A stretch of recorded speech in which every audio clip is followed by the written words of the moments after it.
Ba-da-da-da! Welcome to another Journey with Chris, where we will obtain new levels of knowledge and awesomeness. Hello scholars, today we're going to journey through the basics of qualitative and quantitative research. On our journey we're going to compare the characteristics of both kinds of research, including their purpose, research questions, hypothesis, data analysis, and final reports. Let's talk about the purpose of both types of research. The purpose of qualitative research is to explore the meaning of people's experiences, the meaning of people's cultures, the meaning of how people view a particular issue or case, known as a case study. But the purpose of quantitative research is to examine the relationship between variables. Let's define a variable. A variable is a characteristic. We'll talk more about this in just a second. But for this class, we're going to learn about three kinds of variables: independent, dependent, and extraneous. Independent variables are variables or characteristics that are manipulated by the researcher. Dependent variables are characteristics that are impacted by that manipulation of the independent variable. Extraneous variables are variables that are extraneous to what the researcher is really trying to focus on, and they're usually demographic information such as age, sex, race, ethnicity, things like that. So let's say a researcher makes a poster that says, "Hey, you probably got some of you or other people's pee or poop on your hands, so wash your hands." The researcher puts up that poster in one bathroom and doesn't put it in another bathroom. Then the researcher watches to see if more people wash their hands after peeing or pooping who were exposed to the poster compared to those who were not exposed to the poster. It turns out that more people washed their hands who went to the bathroom where the poster was. The independent variable in this study is the poster on the wall. It was manipulated by the researcher. The dependent variable was the characteristic of hand washing. It was the effect of there being or not being a poster in the bathroom. Some extraneous variables are the people in the bathroom's age, sex, race, ethnicity, and so on. The point of the study was to examine the relationship between these variables. More hand washing, the dependent variable, took place in the bathroom that had the poster, which was the independent variable. Let's talk about research questions. Since qualitative research is exploratory in nature, qualitative research questions usually start with the words what or how, since these words imply discovery or exploration. Excuse me. For example, a qualitative research question could be, what are college students' experience in trying to eat healthy on campus? Or, how do college students celebrate the subcultural holiday of 420? Because qualitative research is exploratory, it typically does not have a hypothesis, which is a prediction. In a nutshell, qualitative research tries to explore, not predict, participants' views. Similar to qualitative research, quantitative research questions can start with the words what or how, but they might also include the word does in the beginning of the question. In descriptive quantitative research, research questions ask how much, how often, what's the relationship between variables, what's the difference between the variables.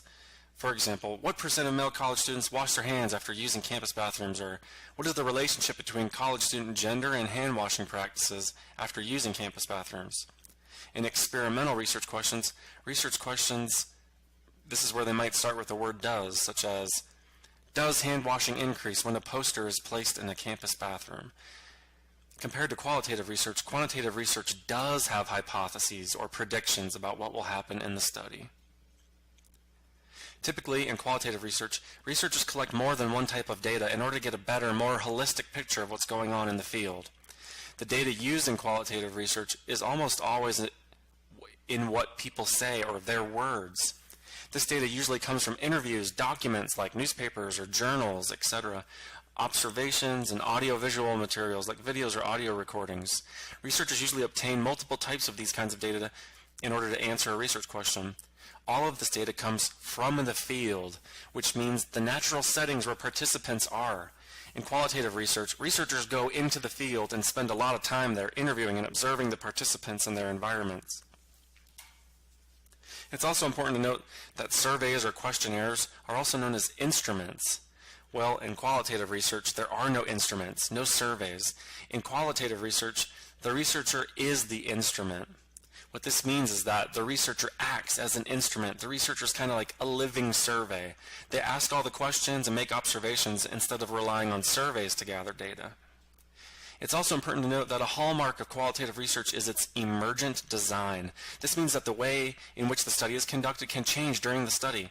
During qualitative research, it may become apparent that other forms of data from other groups of people should be included into the study. For instance, let's say that a researcher is studying college students' experience trying to eat healthy on campus. Originally, the researcher has planned to just interview a bunch of students, but let's say that during the interviews, the students keep talking about the ice cream area of the cafeteria and student union. How there's over 400 kinds of ice cream and you have to walk around the ice cream to get to the apples and on and about the ice cream bar. Well, the researcher hears enough students talk about this crazy ice cream bar that the researcher decides that observational data should be included in the study. She needs to see the ice cream bar for herself and see how it overshadows the apple bin. She needs to see why everyone's talking about this crazy ice cream bar. So the research design emerges and different kinds of data might be collected as the study goes on. The data for quantitative research is in the form of numbers. These numbers usually come from what people check off on instruments, which are surveys or questionnaires, or observational checklists and so on. So qualitative research looks at words, quantitative research looks at numbers. Let's talk about analysis. In qualitative research, analysis is all about creating themes. Researchers read their interviews, look at documents, observations, and audiovisual materials, and then they organize all of that data, all of those words, into themes. This can take a considerable amount of time. There are often pages and pages of interview transcripts to read. For example, let's say a researcher interviewed students about their experience eating healthy on campus. From the interview, there were over 80 pages of interview text to read. From those pages, the researcher was able to group the data or analyze the data, group it into three major themes, which were students believed that there was a lack of healthy options on campus, the students believed the healthy options were too expensive, and they felt that unhealthy options were just too tempting. It's important to note here that qualitative research is inductive in nature. That means that the research questions, the data collection, the analysis, and all that stuff is not based off of a theory or preconceived notions that the researcher has. The researcher lets the data speak for itself and form itself into themes without the bias of an existing theory or existing ways of thinking about things already. On the other hand, in quantitative research, analysis involves the use of statistics to crunch numbers and figure out what those numbers mean in terms of answering a research question. Qualitative research looks at themes, quantitative research and analysis crunches numbers, statistics. Quantitative research is also usually deductive. It's based from existing theories and information that's already out there to help form research questions and how data is collected and how it's analyzed. Let's talk about the final report. In qualitative research, the final report is usually narrative in nature. The authors will sometimes write in the first person. It's more interpretive, and it contains a lot of writing, and it has direct quotes from participants. The final reports for quantitative research are more rigid in form, and it's more in the form of a statistical report.